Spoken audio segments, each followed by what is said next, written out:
Saludos para todos ustedes, amigas y amigos.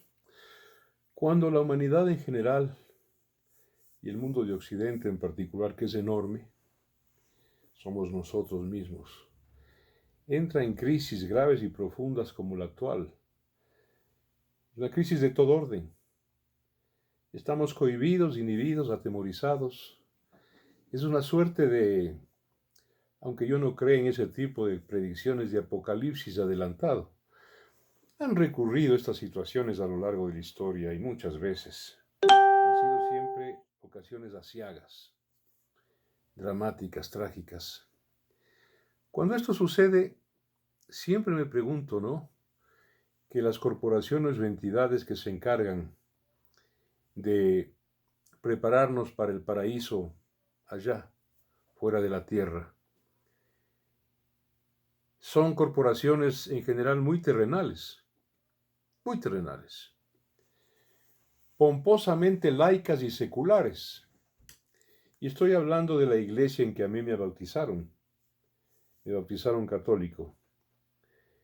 Pero claro, porque uno conoce, porque uno indaga la historia, porque uno a pesar de todo no ha dejado de ser creyente y en mi caso firmemente creyente en Dios. Yo soy un sujeto que no necesita intermediarios. Yo soy mi propio puente hacia Dios. Y no me lo explico sino por la vía de la ciencia. Dios es ciencia. Dios es matemática. Mi Dios es el Dios de Benedicto Spinoza, el filósofo holandés. Mi Dios es el mismo Dios, guardando proporciones y grandes respetos, el Dios de Albert Einstein. Pero voy a la pregunta. Estas corporaciones religiosas, pomposas, solemnes, con enormes caudales de dinero, acopiado a lo largo de los siglos, en el caso de la Iglesia Católica, ¿interpreta realmente lo que Jesús, el hijo del carpintero, quiso, predicó? ¿Qué haría Jesús en el supuesto caso de que se levantase en cuerpo y alma de donde está, porque en mi opinión existe, está en la eternidad Él, y viese lo que se dice, lo que se hace en su nombre? La impresión que tengo es que se armaría nuevamente de un buen látigo, como aquel domingo en que entró en Jerusalén montado en un burro para entregarse al martirio y a la muerte. Lo primero que hizo es entrar al templo dominado por los príncipes de los sacerdotes, por los del Sanedrín, que era un poco la jerarquía político-civil, y por el sumo sacerdote, el pontífice de aquel entonces para el pueblo judío, Caifás, y latigueó. Eso fue lo que le causó la muerte. Lo condenaron por eso, no el pueblo judío. Lo condenaron los principales de ese pueblo, los jerarcas, los alcahuetes de Roma, los amigazos de Pilatos. Ellos lo crucificaron. Bueno, siempre pregunto yo, ¿qué hacen estas corporaciones? Y no solamente la católica, sino otras equivalentes en fortuna, en caudales, para auxiliar de una manera práctica y objetiva a millones de seres humanos que en este momento se mueren de hambre porque no tienen trabajo, la economía paralizada, temiendo la muerte por una pandemia y con el anuncio de una nueva que no sabemos de qué se trata, porque parece que el siglo XXI es el siglo de los virus. Eso dicen, ¿no?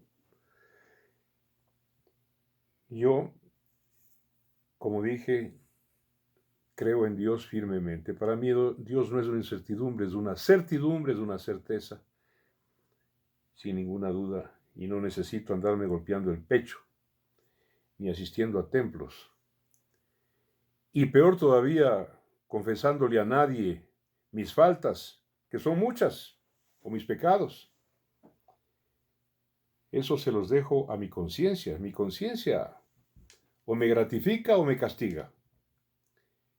mi conciencia, otorgada y dada por el orden cósmico, por Dios.